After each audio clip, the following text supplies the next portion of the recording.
El volcán Ubinas en la historia de los In the last 500 years, the Ubinas volcano has had eruptions of the kind we're seeing now, which vary from small to level 3. Level 3 means much bigger eruptive columns and an emission of much bigger ash and lava fragments that can reach surrounding villages. There's a very low probability, although it hasn't been dismissed, of an unusual eruption that could be very big.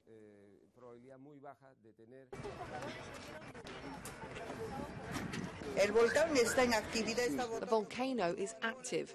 It is erupting large columns. All the little farms, all the land is full of ash. Now there isn't even water.